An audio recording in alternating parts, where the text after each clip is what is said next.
boa tarde a todos. É um prazer aqui estar de volta. Mais uma palestra que, na verdade, eu gostaria até de quebrar um pouco a formalidade. Queria que fosse mais uma conversa, mesmo porque depois da apresentação dos dois temas, né, que vai ser de doença do refluxo e pedra na vesícula, que é a colelitíase, vou abrir a perguntas e aí, se puder fazer alguns esclarecimentos, puder ajudar com alguma dúvida, alguma coisa que fique pendente, de maneira bem informal, sem preocupação, tá bom?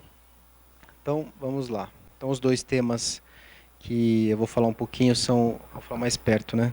Tá me ouvindo aí no fundo? Tá. Melhorou, né? Então, vai ser a doença do refluxo gastroesofágico e a colelitíase, que é mais comumente ela é conhecida como pedra na vesícula. Então, antes de falar do refluxo, vou fazer uma revisão bem breve aqui, bem simplificada, da anatomia do esôfago e do estômago, para entender o que é o refluxo. Então, na verdade, quando nós fazemos a ingestão do alimento, ele vai passar pela boca, vai descer pela garganta aqui perto da região respiratória e vai descer para o esôfago. O esôfago é um tubo muscular que vai fazer as contrações do bolo alimentar para ele ser deglutido. Então, ele vai descer devagarzinho até chegar no estômago, né? E ele passa por um buraco aqui perto do diafragma, tá certo? Ele passa por essa falha, passa por aqui, vai para o estômago, onde ele vai ser misturado com sucos digestivos, né, que tem um pH já ácido. Ele vai ser triturado para ocorrer a absorção mais para frente no intestino fino, tá certo? Então essa é a anatomia básica aqui do estômago e do esôfago. Então o refluxo gastroesofágico ele nada mais é do que essa volta do alimento, né, volta do conteúdo, o resíduo do estômago para cima, né, para a região do esôfago. Tá? Geralmente tem um pH mais ácido, que é o conteúdo do estômago, né, que é um pH mais ácido. No entanto, além do esôfago, esse conteúdo que vem do estômago, ele pode subir inclusive para a região respiratória alta, como a hipofaringe, que é a garganta, a região das fossas nasais, ouvido, causando outros problemas além dos digestivos. Então, tem muitos pacientes, às vezes, que nos procuram por tosse seca, né, por sinusite de repetição, que às vezes acham que não tem nada a ver com o refluxo. Então, isso pode ocorrer. Então, aqui uma foto que dá para entender um pouco melhor. Então, o alimento vai descer desse tubo muscular, vai para o estômago, mistura tudo aquilo, né? Todo aquele suco digestivo e o alimento que já foi mastigado, né, do bolo alimentar. E o normal é, nós temos uma continência, né? Então, o que é a continência? É impedir que isso volte para cima, porque o sentido lógico é que vá sempre para baixo, né? Então, vai passar pelo esôfago, estômago, duodeno aqui e o intestino. Então, existe um mecanismo anti-refluxo, que é o próprio esfíncter esofágico inferior. Ele vai impedir que isso volte para cima. Mas nem sempre isso ocorre da maneira correta, né? Por vários motivos, como nós vamos ver. E aí acaba ocorrendo isso aqui, ó. Existe uma incontinência dessa passagem e deixa de ser unilateral, unidirecional. Então começa a voltar esse conteúdo e vai causar todos aqueles sintomas que as pessoas queixam. Opa! Nós sabemos que é uma doença muito prevalente na população, tem aumentado, até porque a população tem aumentado de peso, a obesidade está se tornando mais prevalente, com isso vem as doenças relacionadas a ela. Nós sabemos que na população adulta, até 40%, eu acredito até que é um número subestimado, provavelmente deve ser até mais, de pessoas que em algum momento da vida vão ter problemas relacionados ao refluxo, ou pelo menos alguma queixa relacionada ao refluxo. E nós sabemos que os fatores de risco mais frequentes são a presença de hérnia de hiato, que eu vou explicar já o que é hérnia de hiato, a obesidade, o tabagismo e maus hábitos alimentares, que também é outra coisa que tem aumentado muito, né? Ainda mais em centros urbanos, devido à correria, dificuldade de escolher os alimentos, preparar o próprio alimento. Então, a hérnia de hiato é o seguinte, aqui voltando então à anatomia, nós temos aí o esôfago, o estômago e o diafragma que eu falei para vocês. Para que serve o diafragma? Só para recordar, ele é um músculo que auxilia na respiração e ele divide dois compartimentos, que é o tórax e o abdômen, né? Então tem essa separação. E tem um buraco, né? Uma das falhas que ele tem é para passar o esôfago e ele se dirigir, né? Que é o esôfago torácico, vira o esôfago abdominal. Em alguns pacientes, esse buraco é um pouco mais alargado, ou tem algum grau de flacidez, de frouxidão, e permite com que parte do estômago suba para dentro do tórax. Então nós vemos aqui, tá vendo? O rosinha mais escuro, ele tinha que ficar aqui dentro da barriga, dentro da cavidade abdominal. E na verdade ele está indo para dentro do tórax, subindo, né? Tem vários tipos de hérnia, mas o problema na verdade é que perdendo distorcendo essa anatomia, predispõe o refluxo. Então ele é um dos principais fatores que pode ocorrer.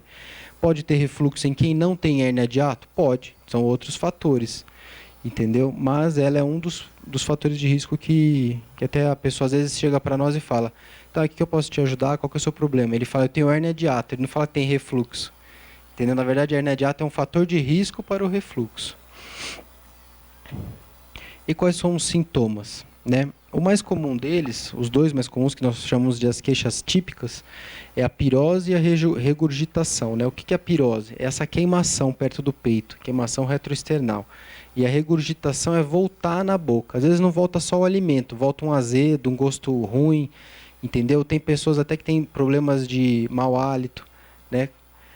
Rouquidão, porque ele passa perto das cordas vocais, sinusite de repetição, otite de repetição, sensação de uma bola na garganta, ou um corpo estranho, parece que sempre tem alguma coisa que não desce, né? Um pigarro, que fica aquela secreçãozinha, sempre dando uma tosse parecida com quem fuma, né?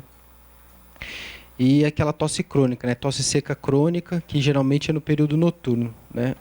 Alguns pacientes podem até acordar à noite, no meio da madrugada, com queixa de que está afogando, sensação de falta de ar. Isso também pode acontecer, porque o refluxo sobe e pode ter uma região perto aqui da garganta que tem uma contiguidade entre sistema respiratório e digestivo. Então, isso pode ocorrer. Aqui, por exemplo, é uma laringoscopia, né? O que é isso? É uma câmera que entra pelo nariz, desce e vai até a direção das cordas vocais. Então aqui, ó, esse Vzinho aqui, são as cordas vocais, que faz a fonação, né? Então elas vibram e dependendo da vibração e de como que contrai essa musculatura, formam-se os sons para a nossa voz. E quando o refluxo atinge essa região, a pessoa muda o timbre da voz, fica mais rouca ou a voz falha, né? Então para quem trabalha com a voz se torna um problema até ocupacional.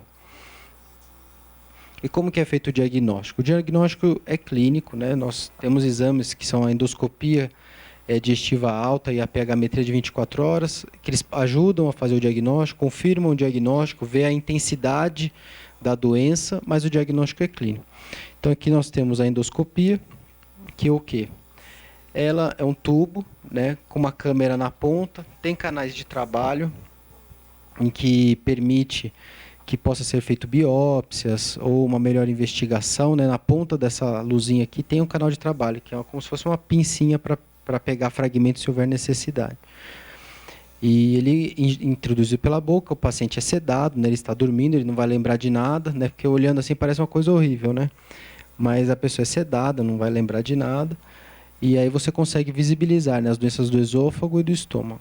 O que nós podemos ver no refluxo? O mais comum é a esofagite, né, que é a própria inflamação do esôfago pela ação crônica do ácido subindo, ou às vezes até um refluxo alcalino, que vem até do intestino, que vai corroendo e machucando o esôfago. Então isso é possível de ver na endoscopia. Da mesma forma, tem pacientes que têm refluxo e a endoscopia é normal. E ele pergunta para nós: poxa, mas eu não tenho refluxo, a endoscopia veio normal? Uma coisa não é diretamente proporcional. Muitas vezes o paciente tem refluxo, mas não o suficiente para causar a corrosão. Ou ele tem alguns outros sintomas atípicos. O outro exame que eu falei é a pH-metria. Esse é um pouco mais desconfortável, mas ele é muito bom para avaliar o tipo de refluxo que você tem e a intensidade. Então é colocado um catéter pelo nariz, ele é posicionado dentro do esôfago, colocado perto aqui do estômago, na transição entre o estômago e o esôfago, aqui magnificado, e ele vai ver quantas vezes tem o refluxo num dia, qual que é o pH, quanto é a intensidade desse refluxo, né? Até para a gente modular o tipo de tratamento, dependendo do paciente. Não é um exame obrigatório, não é todos que precisam fazer. Geralmente, esse exame aqui nós reservamos mais quando tem dúvida diagnóstica ou quando pensa-se de fazer alguma intervenção cirúrgica. E o problema é ficar com ele 24 horas, tem que ficar o dia inteiro, inclusive dormir com o aparelho, para saber se você tem refluxo noturno também. E qual que é o tratamento, né? Sempre nós tentamos fazer o tratamento clínico antes e medicamentoso, né? Que baseia-se fundamentalmente em você tentar alcalinizar um pouco mais o pH do estômago, né? Tirar a acidez e facilitar o escoamento do alimento do estômago para o intestino. Então você diminui aquela quantidade de alimento dentro do estômago, né? Os medicamentos que fazem isso são os inibidores de receptor H2 estaminérgicos, como a ranitidina, né? Mas o mais utilizado hoje são esses aqui, que são comumente conhecidos como pela população, inclusive até como automedicação, né?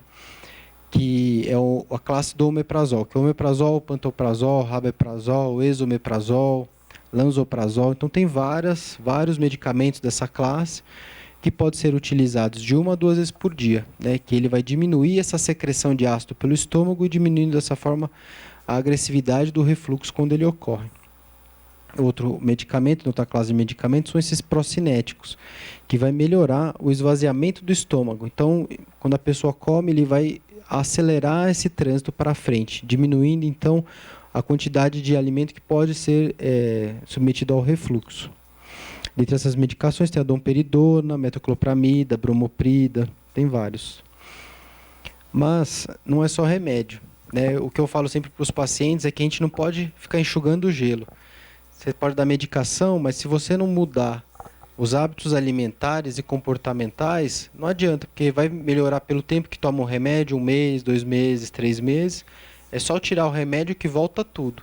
Então, se não emagrecer, né, tiver o controle da obesidade, do sobrepeso, evitar alguns alimentos, né, que são, a gente fala que são gatilhos para desencadear o refluxo, por exemplo, café, chá preto, chá mate, enlatados, embutidos, né, comer muito rápido, mastigar pouco. Então tudo isso, né, alimentos gordurosos, fritura, alimentos gasosos, né, refrigerante, essas coisas, bebida alcoólica, tabagismo, né?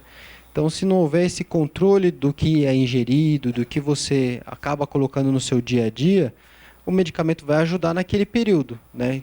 E o que acaba acontecendo? As pessoas ficam dependentes do medicamento, ela não consegue tirar o remédio. E aí vira um remédio de uso contínuo, como se fosse uma pressão alta, um diabetes, mas não é essa a intenção do tratamento. Lógico que existem pacientes que têm indicação de uso contínuo da medicação, mas são muito poucos, né? E nós sabemos hoje que esses remédios têm efeitos colaterais a longo prazo, né? Tem algumas coisas que podem ocasionar. Então, eu sempre enfatizo muito essa parte comportamental e de dieta, que é muito importante de melhorar. E o tratamento cirúrgico, né? A famosa cirurgia para o refluxo. Quando que nós pensamos nela? Geralmente são os pacientes que não respondem ao tratamento clínico ou esses que se tornaram dependentes do remédio, né? Mas isso já tentado o tratamento clínico com os medicamentos e com as medidas comportamentais, né? Ou seja, já foi otimizado de todo jeito e realmente não está respondendo ou se tornou dependente ao remédio. E o que é a cirurgia? Na verdade, a cirurgia, deixa eu colocar uma foto aqui que vai ficar mais fácil. Só relembrando então mais uma vez a anatomia. Então aqui é o esôfago e o estômago, né? Aqui já aumentado, né? Bem focado naquele ponto. Então o que nós fazemos? Muitas vezes existe aquela brecha do diafragma por onde passa o esôfago, ela é um pouco mais alargada, o que pode permitir essa hérnia de hiato. Então a gente fecha essa crura, né? Que é essa parte do diafragma, puxa o estômago de volta para dentro da cavidade abdominal e cria-se uma válvula. Então pega o fundo do estômago, essa parte aqui, e enrola em volta do esôfago. E cria-se uma válvula artificial, uma válvula anti-refluxo. Ela é muito boa, é muito efetiva, só que também não é um milagre, né? Ela não vai causar a cura do refluxo. Nós sabemos que ela controla muito bem os sintomas, ela funciona bem nos pacientes que são refratários, muitas vezes, ao tratamento clínico, só que se não fizer as medidas comportamentais, o refluxo vai voltar, né? Então, voltou a ganhar peso, ficou obeso de novo, deu uma relaxada na dieta, vai ter sintomas. E é uma cirurgia que também não é isenta de efeitos colaterais, né? Ela é um método invasivo, apesar de ser por laparoscopia, que é minimamente invasivo, ela é uma invasão para o corpo, a gente reconstrói a anatomia, a gente distorce a anatomia, então tem algumas coisas a longo prazo que mudam na vida da pessoa.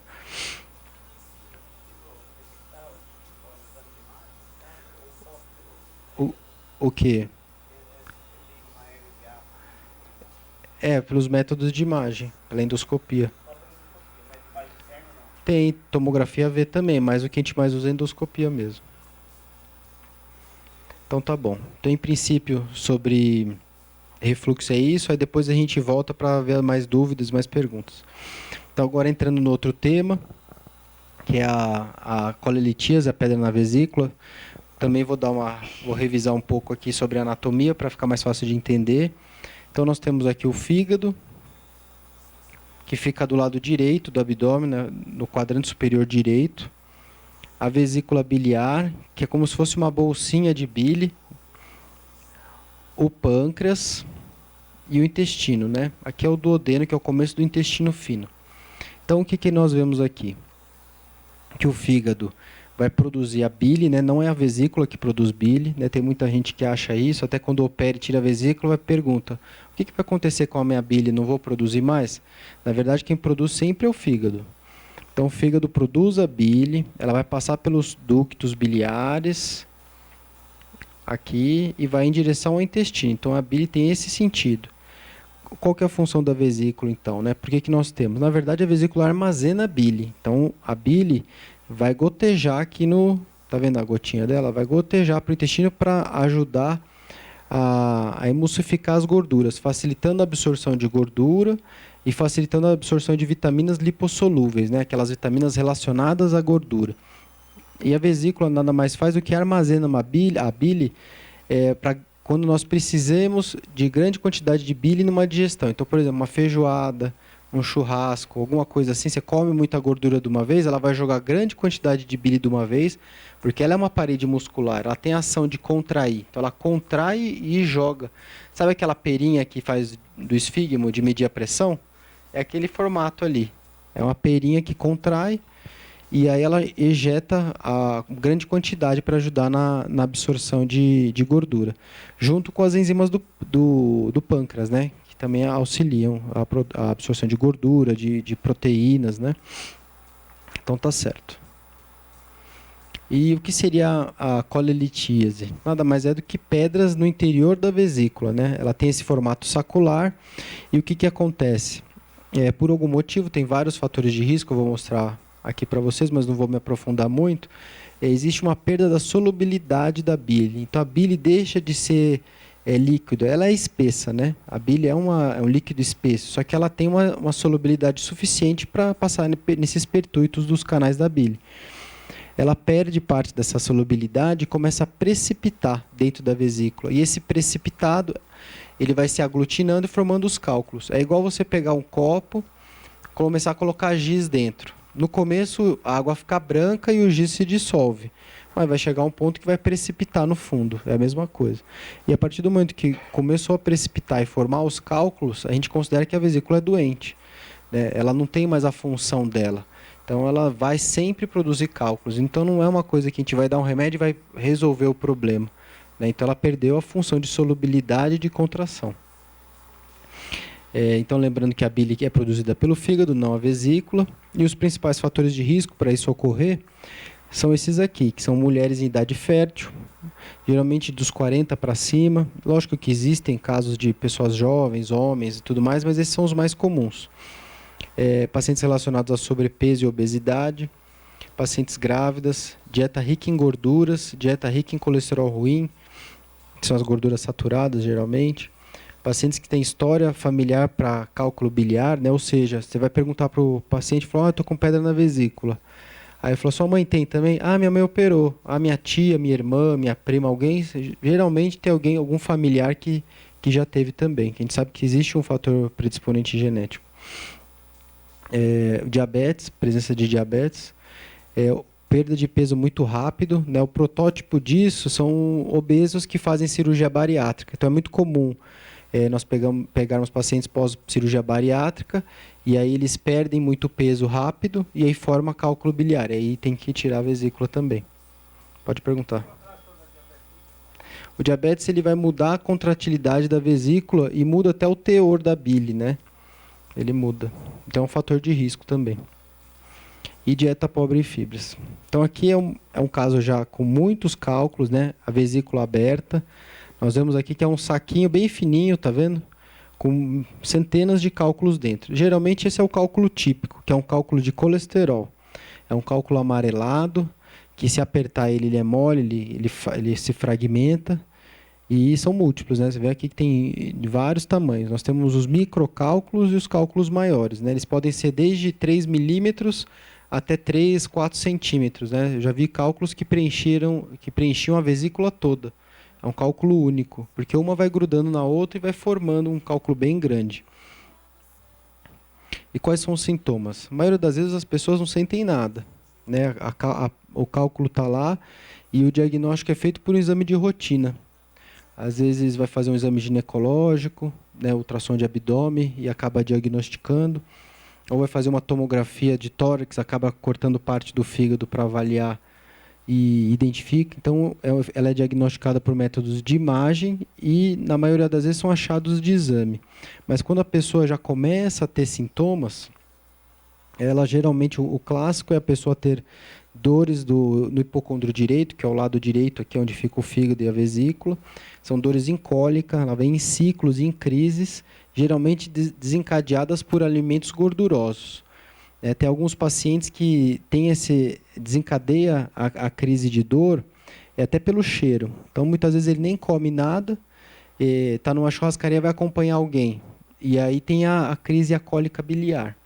Entendeu? Eu tenho um paciente, por exemplo, que foi na feira comprar verdura, passou do lado do pastel de feira e começou a ter crise. Ele falou, olha, eu estou com crise. Aí desencadeou pelo próprio, porque a digestão começa no olfato, né? O fato de nós sentirmos o cheiro de gordura, gordura inclusive é o que mais estimula o tubo digestivo, já começa a ser produzidas enzimas e ele está se preparando para receber aquela gordura. E a vesícula acaba contraindo para isso. Pode falar. É mais difícil, é mais comum ter... É mais difícil, é mais depois da dieta mesmo, da dieta com gordura. Essa dor também pode ir para as costas e para o ombro direito. Outra queixa frequente é náuseas e vômitos, né? Então existe essa intolerância alimentar. Então a pessoa às vezes vê até um prato de fritura e fala, nossa, eu não posso nem olhar isso aí, uma batata frita, ela já sente que não faz bem. Então vale a pena investigar. E qual que é o problema de deixar a pedrinha lá? Né? Tanto de quem sente sintoma e de quem não sente o sintoma. Na verdade, ele é um fator complicador. Então, podem existir algumas complicações. Eu vou falar as mais frequentes aqui, mas a mais frequente com certeza é essa, que é a colestite aguda. Né? O que é isso? Um desses cálculos aqui vai migrar para dentro do canal da própria vesícula e ficar preso nessa região. O que acontece? Existe uma proliferação de bactérias, a estase biliar predispõe isso e inicia-se um processo infeccioso, que é potencialmente grave, inclusive. Aqui dá para ver uma cirurgia de quem operou sem ter crise, né, de colestite aguda, e aqui com crise. Olha a diferença. Então, existe realmente um espessamento da parede pelo processo da inflamação, formação de pus, né, que a gente fala que é o empiema, e um processo de inflamação muito grande. Inclusive, os órgãos em volta da vesícula grudam na vesícula para tentar proteger o corpo contra aquela infecção. Igual o que acontece na apendicite, que fala que a apendicite supurou e tudo mais, né? Então, o ideal, quando tem o seu diagnóstico, é você tentar resolver nessa fase, que a cirurgia é muito mais tranquila, né? Até para o médico, tecnicamente, ela é muito mais fácil de fazer, diminui os acidentes, diminui o risco de conversão da cirurgia da vídeo para aberta. Então, é isso. Outra complicação é essa aqui, é a coledocolitise. O que é isso? Quando o cálculo, né, geralmente são aqueles cálculos menorzinhos, são os menores que 5 milímetros. Eles têm a migração do cálculo. Então, o cálculo vai migrar pela vesícula, passa pelo canal da bile e fica preso aqui. Dá muita dor, principalmente dor nas costas, dor no meio do abdômen, e acaba causando um represamento da bile, uma estase desse líquido biliar. Então, a pessoa fica amarela, muito parecido com quem tem câncer de pâncreas, por exemplo. Não sei se alguém já viu alguém com câncer de pâncreas. Pode ter, porque existe a obstrução do canal da bile. Essa estase predispõe infecções dentro do canal da bile, que chama colangite, que também são potencialmente graves. Aqui é um cálculo que foi flagrado, né? Estava preso aqui no canal, no finalzinho aqui, ó, no esfíncter de Oddi, na papila aqui, o cálculo pequenininho que vai ser retirado. Quando acontecem esses casos, antes de operar a vesícula, é necessário tirar esse cálculo migrado. Ele é feito pela CPRE. que é um tipo de colangiografia por endoscopia, igual aquele exame, né, a mesma via de acesso. Então, ele entra no intestino, cateteriza aqui o finalzinho do canal da bile e retira o cálculo com uma redinha. Ele puxa ele e tira. E depois tem que proceder à retirada da vesícula, porque é a fonte dos cálculos, para que isso não aconteça de novo. Sente dor. Dá dor. E o olho geralmente fica amarelo. Ou flutua, né? Fica amarelo, aí fica branco. Fica amarelo, porque aí, às vezes o cálculo fica flutuando dentro do canal. Outra complicação da migração do cálculo da vesícula é a inflamação do pâncreas, que é a pancreatite aguda, que é uma doença com potencial de gravidade importante também, principalmente nos casos mais graves, quando tem necrose do pâncreas. E o que ocorre? A migração do cálculo, ele machuca, porque aqui existe uma comunicação, quando eles se juntam, que é o canal do ducto pancreático, que é o vírsum, se junta com o canal da bile. E nisso de ele passar aqui, ele pode machucar. E aí acaba causando o extravasamento do conteúdo do ducto do pâncreas para o pâncreas e para os órgãos em volta.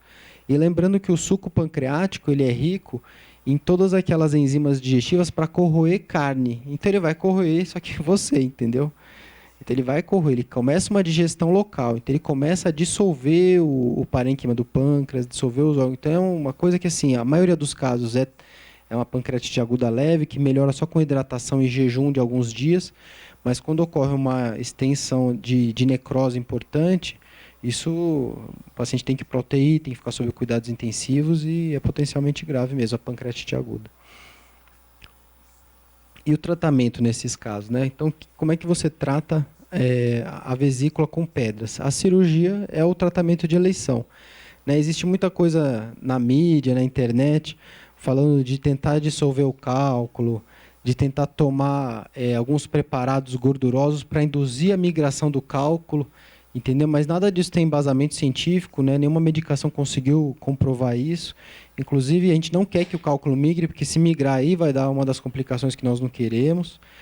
E não tem jeito, o tratamento é cirúrgico mesmo. Tem até pacientes que perguntam em analogia ao cálculo renal, né, que tem aquelas ondas de choque para tentar fragmentar o cálculo para ele migrar. Mas, na verdade, não tem analogia nessas duas doenças. São fisiopatologias totalmente diferentes. Então, nesse caso, tem que tirar esse órgão. Então, é retirar da vesícula. Não dá para tirar só a pedrinha lá dentro. Tá bom? São métodos minimamente invasivos, que é por laparoscopia. Então, atualmente, mais de 90% das cirurgias são realizadas assim. Mesmo no Brasil, já tem um acesso... Pode falar.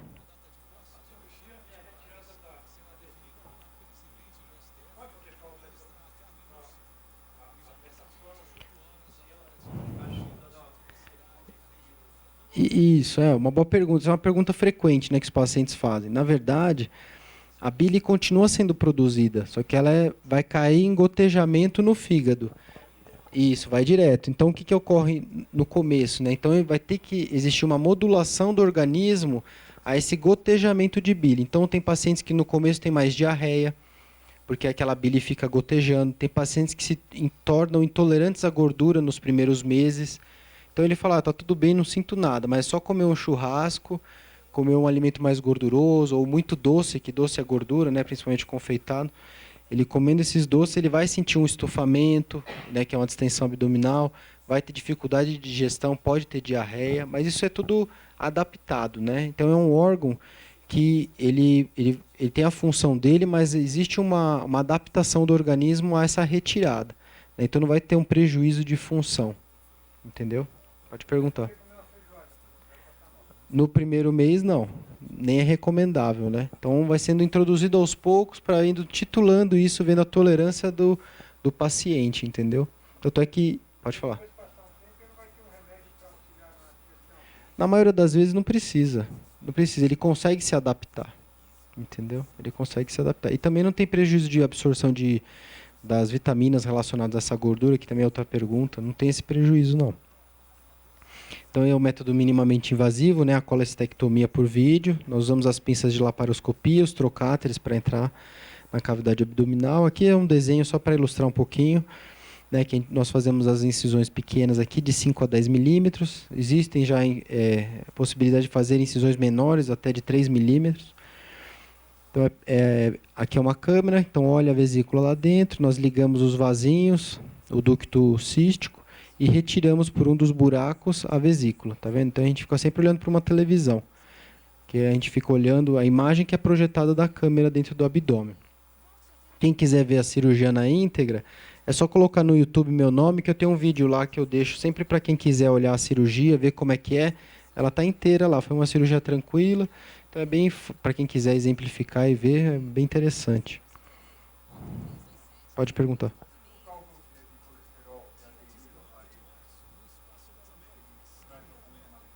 O pólipo ou o cálculo?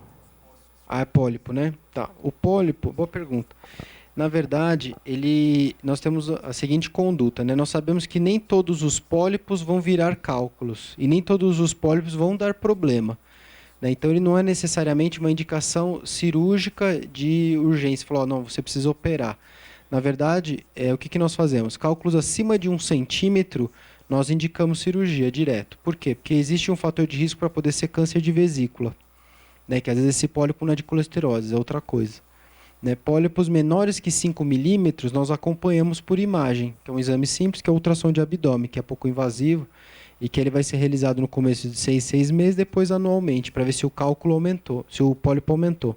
Se houver aumento do pólipo ou mudança das características, aí nós reavaliamos a necessidade de cirurgia. Agora, pólipos entre 5 milímetros e 10 milímetros, nós falamos que é uma zona de bom senso. Então, nós vamos ver o perfil do paciente. Se é um paciente jovem, se é um paciente sem comorbidades, né, quais são os fatores de risco com ele e conversar com o paciente. Né, como é que nós vamos proceder? Nós vamos fazer o acompanhamento ou operar? Entendeu? Mas não necessariamente ele vai virar virar um cálculo, né? Mas em alguns casos sim, e aí por isso que a gente vai fazendo o acompanhamento. Tá bom?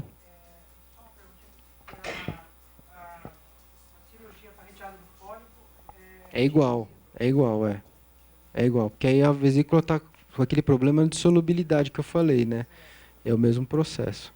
Só que é o que eu falei, depende muito do tamanho e a característica. Dependendo da característica, às vezes se ele falar é uma lesão sólida, é irregular, tem uma calcificação dela, então você já começa a pensar que são alguns fatores de risco para ser outra coisa e não só um pólipo.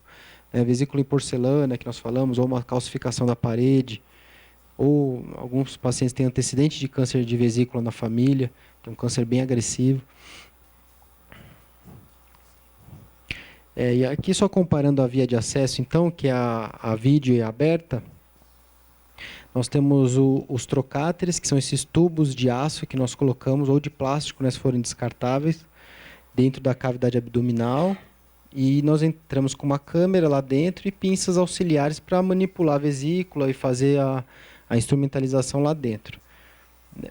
E para criar esse espaço, para a gente conseguir mexer, nós insuflamos sempre gás carbônico. Então, por que gás carbônico? Porque ele é um gás bem difusível pelos tecidos. Então, a gente, quando acaba a cirurgia, retira a maior parte, mas alguma coisa fica e ele vai ser absorvido pelos tecidos e eliminado.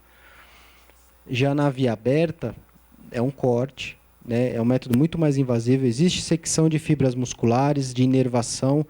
Então, é uma cirurgia bem dolorosa e que o pós-operatório é mais arrastado, né? Então, demora-se mais para se recuperar, fica mais tempo internado, tem mais dor, demora mais para voltar ao trabalho. Então, na verdade, hoje nós falamos que o método... Isso até um tempo atrás falava que é o método convencional. Hoje a gente fala que o método convencional é a vídeo. Então, hoje todos são por vídeo. Alguns casos que precisam ser abertos, né? Que tem casos específicos. Mas também não é porque a gente fala que vai ser por vídeo que não existe a chance de conversão. Isso existe também. Então, muitas vezes nós fazemos a cirurgia por vídeo, existe uma dificuldade técnica no intraoperatório, ou uma aderência com outras vísceras, ou uma alteração anatômica, uma variação anatômica, né, de malformação, ou se estiver inflamada mesmo, né? Se estiver muito inflamada, tiver contaminação grosseira da cavidade, risco de sangramento, se houver algum risco para o paciente, nós fazemos a conversão para via aberta mesmo. Na hora. Tem que resolver, né? Está anestesiado, tem que resolver. Então, a partir do momento que está lá, a gente já resolve, ou por vídeo ou aberto. Mas isso é raro de acontecer. Hoje as taxas de conversão são muito baixas, muito baixas. Né? Muitas séries mostram índices menores de 0,5%, entendeu? Nós, às vezes, contamos 1 ou 2 casos num ano, sendo que essa é uma das cirurgias que nós mais fazemos. É muito raro disso acontecer mesmo. Pode falar. Menos de um dia. 12 a 18 horas, 24 horas. Uns 2 a 3 dias, geralmente, por causa da dor, né? Até para levantar da cama tem dificuldade, porque é muita dor, porque existe muita secção de inervação. Como é perto da costela, tem muita inervação ali, então fica bem dolorido.